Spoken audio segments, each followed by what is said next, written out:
السلام عليكم ورحمة الله وبركاته. معكم محمد حسين من قناة كوربو. النهاردة معانا أفضل 5 تطبيقات للأندرويد، منها تطبيقات للمتصفحات ومنها تطبيقات اختصارات. نشوف الفاصل ده ونرجع مع بعض تاني.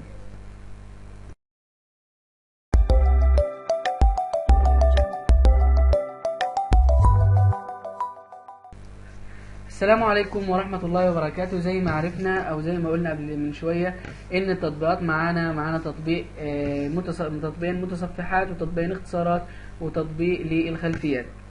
التطبيقات دي كلها هنلاقي الروابط بتاعتها تحت الفيديو. تمام، هنبدأ بأول تطبيق اللي هو تطبيق البافان او متصفح البافان. طبعا في ناس كتير تعرف متصفح البافان لان هو اشتهر جدا. اللي ما تعرفوش اللي هو التطبيق سريع جدا في استخدام السوشيال ميديا. ممكن نفتح هنا فيسبوك، نفتح واتساب من هنا، برضو نفتح اي حاجة من هنا. طبعا في طريقة خاصة اصلا لفتح الواتساب من المواقع اللي زي دي، ممكن نقلبها اللي هو طلب كمبيوتر، يعني نفتح شاشة الكمبيوتر هنا. في حاجات كتير ان شاء الله هنبقى نشرحها. طبعا عشان ما اطولش على المتصفح ده، هو سريع جدا. يعني لو شفنا هنا، لو ضغطت على الفيسبوك يعني هيحمل على طول، هيفتح على طول. وفي حاجات ميزات تانية طبعا استخدمها او دور على لوحدك، لان ده متصفح يعني عادي. تمام، هنيجي على المتصفح التاني اللي هو متصفح بريف. المتصفح ده الحلو فيه ان هو زاد حاجة، يعني هو جوجل كروم شكلا، جوجل كروم. تمام، زي ما انتم شايفين هو برضه سريع يعني في التصفح. المتصفح ده الصراحة احسن من المتصفح اللي قلناه من شوية اللي هو البافان. بس ده في ميزة جديدة جدا، اللي هي الميزة دي اللي هي الشكل المتصفح نفسه. طيب لو ضغطنا على الشكل ده هيجيلنا ايه؟ هيجيلنا زي ما انتم شايفين حجب الاعلانات، تحديثات، وحجب النصوص والكلام ده.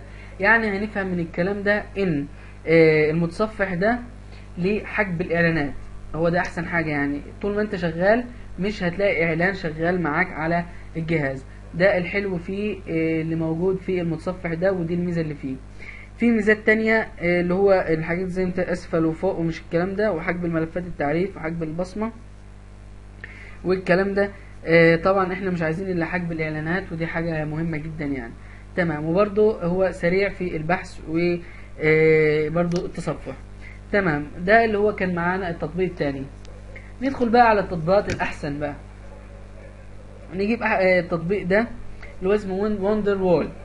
ده تطبيق خلفيات مهم جدا للاندرويد، او بعد لو الجهاز لسه جديد يعني او الكلام ده، ممكن ننزل التطبيق ده. التطبيق ده طبعا ممكن النت بطيء شوية فمش هيفتح الصور كاملة.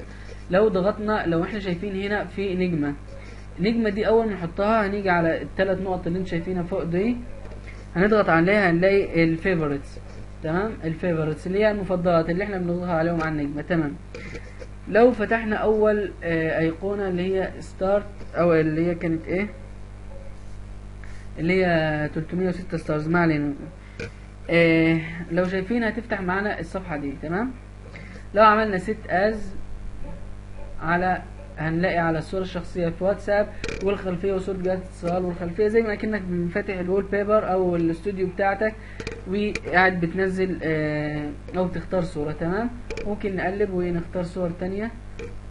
تمام، في برضو ميزة في الصور دي ان هو بيقول لك متصورة فين، نيوزيلندا، ونوع الكاميرا والرغي ده طبعا اللي احنا ملناش دعوة، احنا لينا الصورة دي بس. تمام،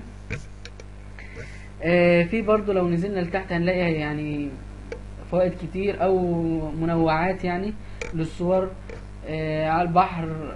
او دي حلوة دي اللي هو ايه، منازل ومش منازل والكلام ده. تمام، ده تطبيق معانا، كان معانا التطبيق الثالث. نيجي بقى للتطبيق الرابع، تطبيق او نسيب التطبيق دلوقتي، ندخل على تطبيق تاسك بار. التطبيق ده هنشوف لسه شغال. ايوه لسه شغال. شايفين الايقونه اللي تحت دي؟ الايقونه اللي تحت دي هو ده التطبيق. تمام، هندخل على التطبيق. لو شايفين في سهم هنا كده، لو ضغطنا عليه التطبيق هيدخل. تمام، لو ضغطنا على نفس المكان هنلاقي انه رجع لنا تاني. طيب ده نستفيد منه ايه؟ لو ضغطنا على الايقونه هنلاقي كل التطبيقات والاختصارات بتاعتنا موجوده هنا. تمام. هو ده الحلو فيه. ممكن نيجي هنا اعدادات كتير له يعني،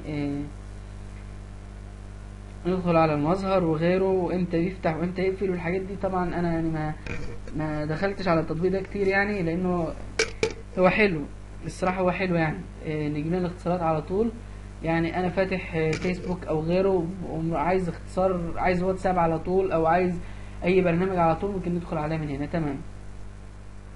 التطبيق اللي معانا او اخر تطبيق معانا اسمه سويب باد، والصراحه احسن تطبيق معانا النهارده. من افضل التطبيقات سويب باد وتطبيق بريف او متصفح بريف. اللي ما يعرفش سويب باد، احنا عندنا شايفين الجانب ده لو انا جبت الجانب ده زي ما انتم شايفين بالظبط على الشاشه، جبته وقمت راح ايه جايبها معايا كده، هيحصل ايه؟ هيجيلي الشكل ده. شايفين اللي هي اختصارات يعني بشكل جميل جدا. تمام. انا عايز اجيب برضو من الناحيه اللي تحت دي، من ناحيه ما انا جبت المتصفح. انا موقف الخاصيه اللي تحت دي. تمام. هندخل على التطبيق على طول، هو اسمه سويب باد. لو شايفين الشرطه الحمراء دي اللي هي اللي بستخدمها في تشغيل البرنامج، يعني اي شرط اي مكان في الشرطه الحمراء دي سحبته لبره، هنلاقي ان بيجي لنا اللي زي ما احنا شايفين ايقونات اللي بره. تمام. ده لو عايز اضيف ايقونه جديده. تمام. عندنا المنصات اللي هي الايقونات او التطبيقات اللي انا عايز استخدمها في المنصات دي او الاختصارات. لو انا ضغطت على بوابه 6 زي ما انتم شايفين البوابه 6 اللي كانت هنا دي، عندنا التطبيقات، اختصارات، مجموعه البوابه، عناصر، ارسال سريع، الكلام ده. يعني ممكن ادخل على التطبيقات. طبعا اول ما اضغط على التطبيقات هيبدا يحمل كل التطبيقات اللي عندي. اختصارات اللي هو اختصار عايز اجيب جهات اتصال والكلام ده.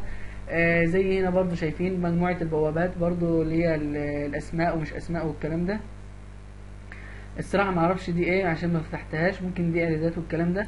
ارسال سريع يعني عايز اجيب شخص من على الماسنجر او على الواتساب او اي كلام ده، بس اول ما اضغط عليه يجي على طول. دي جميع التطبيقات اللي هي القائمه الرئيسيه يعني، ودي الرئيسيه برضه. تمام. نسيبنا من دي.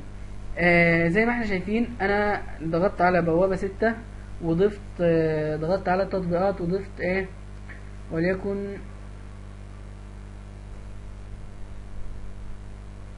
تمام فيسبوك لايف. تمام.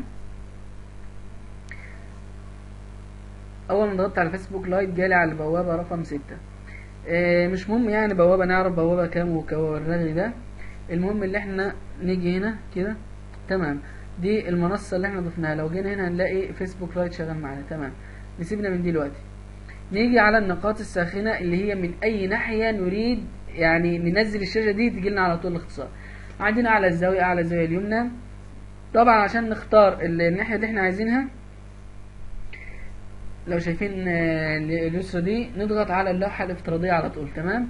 اللي هي من الناحية التانية، يعني من الناحية دي بقى يشتغل ومن الناحية دي يشتغل. تمام. يعني من ناحيتين، من الناحية دي والناحية دي يشتغل. نسيبنا من الواتساب ده دلوقتي. تمام. زي ما انتم شايفين من الناحيتين ممكن يشغل. راح فين البرنامج؟ نسيبنا من ده. ماشي يا عم. يعني زي ما احنا شايفين نجيب من هنا. انا مش عارف، هو بدأوا رسائل. اول ما نفتح نشغل فيديو يبدأوا رسائل. يعني زي ما احنا شفنا هنبدأ من اليمين او من الشمال ممكن ننزلها. تمام. ممكن في ايه تاني؟ باقي الكلام ده ممكن انت تشوفه مع نفسك يعني. تمام. وغير كده ممكن نستخدم او نغير من الاختصار، يعني يبقى كبير او صغير او الكلام ده. تمام. هنيجي على الشكل والمظهر، ممكن نغير الشكل بتاعه والمظهر والشفافية والكلام ده. نيجي على حول بقى وهنسيبنا من حول. نيجي على المفاتيح الشرطية، ودي الحاجة يعني انا مش فاهم حاطينها في البرنامج دي ليه والله، والمفروض يبقى في برنامج لوحده يعني، اللي هو اسمه كاشف الخد. كاشف الخد انا اول ما قرأتها كاشف الحد الصراحة. هي كاشف الخد. لو شينا اصلا في التفصيل او الوصف بتاع ايقاف تفعيل التطبيقات عندما يكون خدك بالقرب خلال مكالمة هاتفية. يعني اول ما نضغط على دي، اول ما يجينا مكالمة هاتفية ونحط الموبايل على خدنا هتلاقي التطبيقات كلها قفلت. يعني لو في تطبيق شغال ولا كذا هيقفل. انا مش عارف هتفيد في ايه، بس الصراحة يعني هي حاجة زيادة على التطبيق. كده نكون خلصنا الخمس تطبيقات النهارده، ويا ريت لو عجبوكم تشتركوا في القناه، وبرضه لو ما عجبوكوش تشتركوا في القناه، وان شاء الله في يعني هيبقى في تطبيقات اكتر من كده. ويا ريت برضه يعني تاني نكرر تاني، اللي ما اشتركش في القناه يا ريت تشترك في القناه. يعني ادعمونا بالاشتراك، دي قناه غير قناه اتقفلت قبل كده يعني. ف يا ريت تشتركوا في القناه ل10 مرة اكررها يعني، ونشوفكم ان شاء الله في فيديو جديد، والسلام عليكم ورحمة الله وبركاته.